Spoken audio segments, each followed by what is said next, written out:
जेठानी के बच्चे पर जुल्म।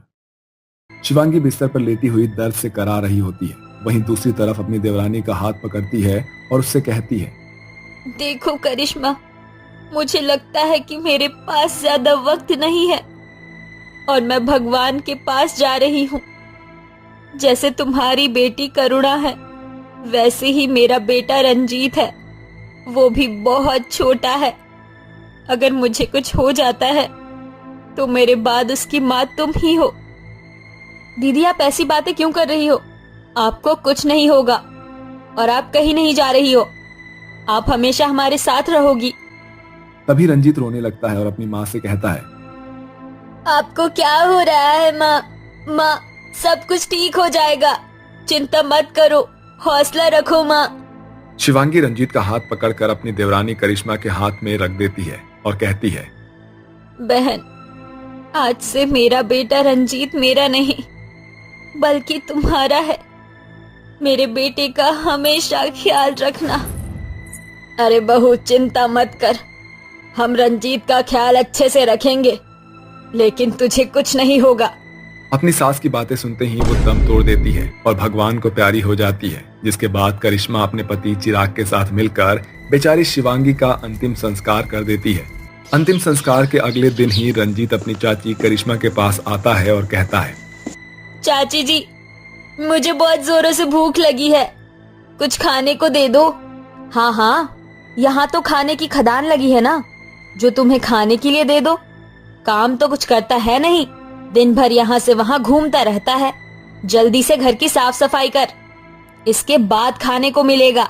अपनी माँ का ऐसा बर्ताव देखकर करुणा उनसे पूछते हैं, माँ, ताईजी को गुजरे हुए केवल एक ही दिन हुआ है और आप रंजीत के साथ ऐसा व्यवहार क्यों कर रही हो? देखो तो सही, तुझे बड़ा तरस आ रहा है इसके ऊपर। देख, मेरी बात कान खोलकर सुन ले। अगर तूने इसका साथ दिया तो मुझसे बुरा कोई नहीं होगा। जा और अब जाकर अपनी पढ़ाई कर ले।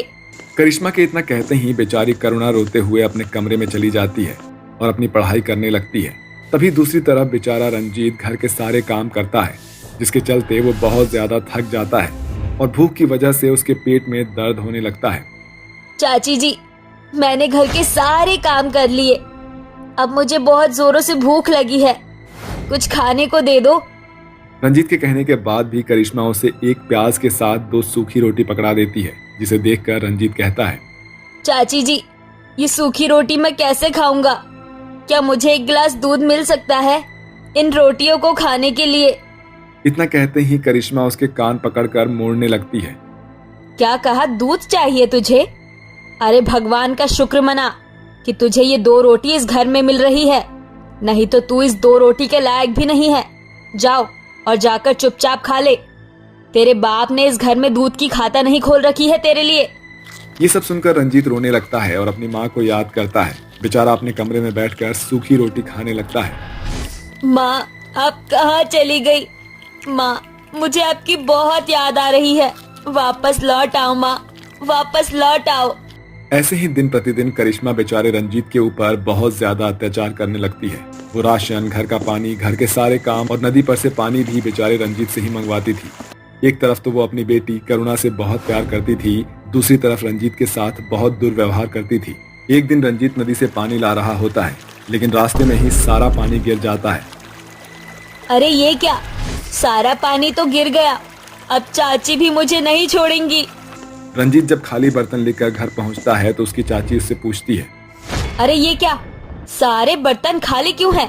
पानी नहीं लाया क्या तू? दरअसल चाची जी, मैं पानी तो लेकर आ रहा था, लेकिन रास्ते में अचानक से मेरा पैर मुड़ गया और मैं अचानक से गिर गया, जिसके चलते सारा पानी बिखर गया।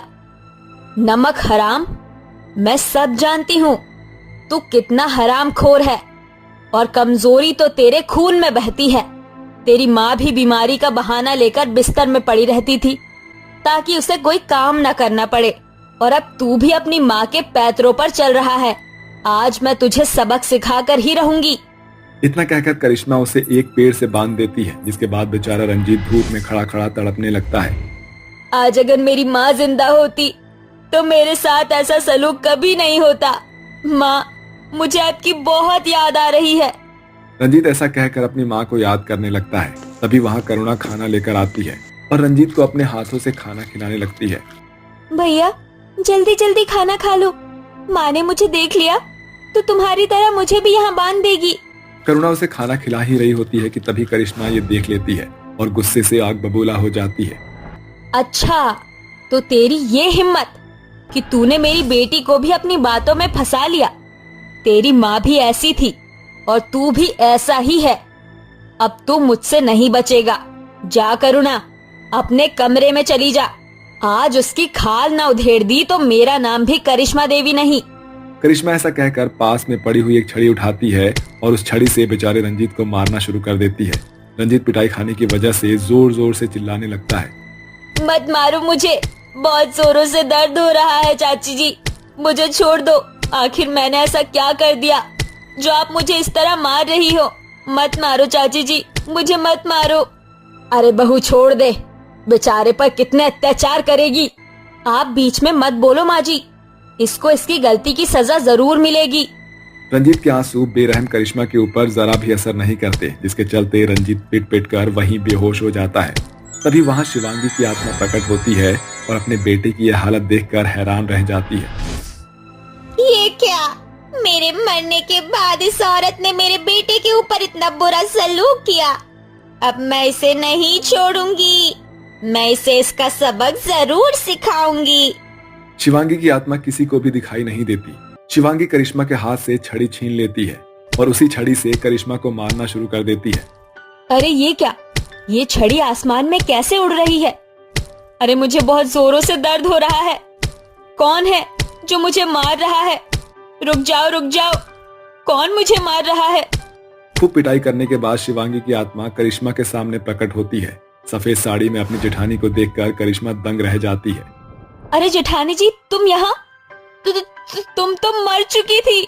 हाँ करिश्मा, तुमने सही कहा, मैं मर चुकी थी, लेकिन मरने के बाद मेरी आत्मा को शांति नहीं मिली और मैं अपने बेटे को देखने के लिए यहाँ चली आई। लेकिन यहाँ आने के बाद मुझे ये सब देखकर बहुत दुख हुआ। अरे मैंने तुम्हारे लिए क्या नहीं किया, हमेशा तुम्हें खुश रखा, अपनी बहन की तरह माना, फिर तुमने मेरे बेटे के साथ ऐसा क्यों किया? मुझे माफ कर दो, मुझसे बहुत बड़ी गलती हो गई। मैं हमेशा से तुमसे नफरत करती थी क्योंकि तुम बहुत सुंदर और संस्कारी थी। घर में सभी तुम्हारी बहुत तारीफ करते थे। इस बात से मुझे बहुत जलन होती थी, जिसका गुस्सा मैंने तुम्हारे बेटे के ऊपर निकाल दिया। तभी वहाँ पर कौशल्या आ जाती है। करिश्मा जरा इस लड़के की हालत देख, तूने इसके साथ क्या किया है? इतने अत्याचार तो कोई अपने दुश्मन पर भी नहीं करता जितने तूने फूल जैसे बच्चे के ऊपर किए हैं। हाँ जी, आपने बिल्कुल सही कहा। आज मुझे अपनी गलती का एहसास है। आज के बाद मैं रंजीत के साथ ऐसा फिर कभी नहीं करूंगी। उस दिन के बाद से करिश्मा रंजीत के साथ अच्छे से व्यवहार करती है और उसे अपने बेटे की तरह रखती है। अब रंजीत स्कूल भी जाने लगता है और घर के सारे काम करिश्मा अपने आप करती है। अब करिश्मा रंजीत और अपनी बेटी करुणा के साथ खुशी खुशी रहने लगती है।